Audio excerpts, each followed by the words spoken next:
எல்லாருக்கும் வணக்கம் and welcome back to my YouTube channel. This is Flomi here. வாழ்க்கையில் நம்ம செய்கிற சின்ன சின்ன தவறுகளுக்கான தண்டனையும் இழப்புகளும் ரொம்ப பெரியதாக இருக்கும் அப்படின்றதுக்கு ஒரு சிறந்த உதாரணமாக சைதை துரைசாமி அவங்க பையன் வெற்றி துரைசாமியை அவரை தான் சொல்லணும். அப்படி என்ன அவர் தப்பு பண்ணிட்டாரு அப்படின்னு கேட்டிங்கன்னா, ஒன்றும் இல்லை, ஷூட்டிங்க்கான லொக்கேஷன்லாம் பார்த்துட்டு காரில் ஏறும் பொழுது அவர் சீட் பெல்ட் போட்டிருக்கலாம்.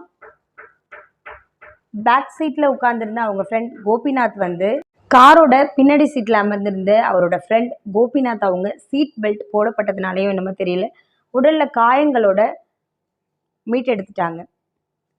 டிரைவ் பண்ணிட்டு இருந்த டிரைவருக்கு சீட் பெல்ட் போட்டதுனாலையும் என்னமோ தெரியல, கார் விழுந்த ஃபோர்ஸ்லையும் கூட அவர் காரை விட்டு வெளியே போகலை. காரை கண்டுபிடிக்கும் போது அவரோட உடம்பையும் கண்டுபிடிச்சிட்டாங்க. அவர் இறந்த விஷயம் எல்லாருக்கும் அன்னைக்கே தெரிஞ்சிருச்சு. ஆனால் சீட் பெல்ட் போடாமல் முதல் இருக்கையில் அமர்ந்திருந்து சைதை துரைசாமி அவங்க பையன் வெற்றி துரைசாமி, நம்ம தான் சைதை துரைசாமியோட பையனாச்சே அப்படின்னு நினச்சாரோ என்னமோ தெரியல, அவரோட அந்த சின்ன அலட்சியம் அவரை இன்ன வரைக்கும் கண்டுபிடிக்கவே முடியல. எத்தனை விதமான பரபரப்புகள், ஒரு குடும்பத்தில் ஒருத்தவங்க இறந்து போயிட்டாங்க அப்படின்னு சொல்கிறத விட அவங்க இங்கே இருக்காங்களா, அங்கே இருக்காங்களா, இப்படி இருக்காங்களா, அப்படி எதுவுமே தெரியாமல் ஒரு ஏக்கத்தோடு காத்துட்ருக்க நிலமை இருக்குது பாருங்கள். அதுதான் ரொம்ப பெரிய கொடுமை.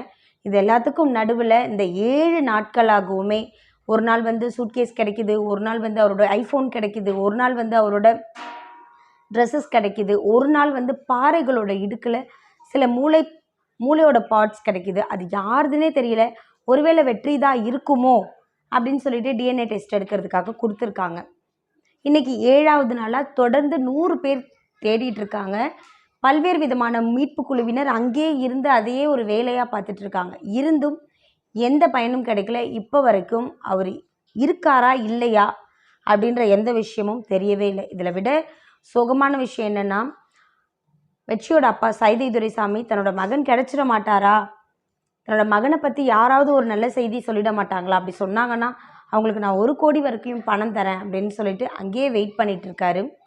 7வது நாளான இன்றைக்கி என்ன பண்ணியிருக்காங்கன்னா, வெற்றி துரைசாமி அவங்களோட ஹைட் வெயிட் எல்லாம் மெஷர் பண்ணி அந்த அளவில் ஒரு பெரிய உருவ பொம்மை செஞ்சு ஆற்றுல விடுறாங்க. அது எந்த டைரக்ஷனை நோக்கி போகுதோ அந்த டைரக்ஷனில் போய் தேடி பார்க்கலாம் அப்படின்ற முயற்சிகளையும் செஞ்சிட்ருக்காங்க.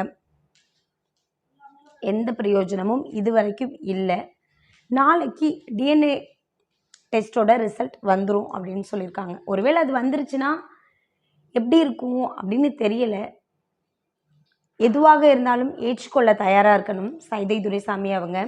நிறைய கலெக்டர்ஸை, நிறைய போலீஸை, நிறைய பேரை உருவாக்குன ஒரு மனுஷன்தான் சைதை துரைசாமி அப்படின்னு நம்ம எல்லாருக்குமே தெரியும்.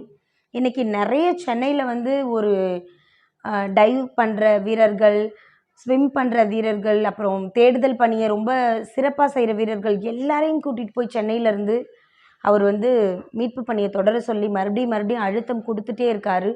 7 நாள் ஆகி இது வரைக்கும் அவர் கிடைக்கவே இல்லை அப்படின்றது தான் ஒரு நிதர்சனமான உண்மை. இதில் ஒரு சோகமான விஷயம் என்னென்னா, ஒரு சின்ன தவறு இவ்வளோ பெரிய தண்டனை ஆயிடுச்சு. அட்லீஸ்ட் அவர் சீட் பெல்ட் போட்டிருந்தா அவரோட உடல் கிடைச்சிருக்கும் அப்படின்றது தான் எல்லாரோட வருத்தமாகவும் வேதனையாகவும் கவலையாகவும் இருக்குது. நம்ம செய்கிற சின்ன சின்ன தப்புகள் வந்து எவ்வளோ பெரிய இழப்புகளையும் எவ்வளோ பெரிய சோகமான சூழ்நிலைகளையும் உருவாக்குதுன்னு இவரோட செய்திகளை பார்த்து நம்ம தெரிஞ்சுக்கணும். தேங்க்யூ.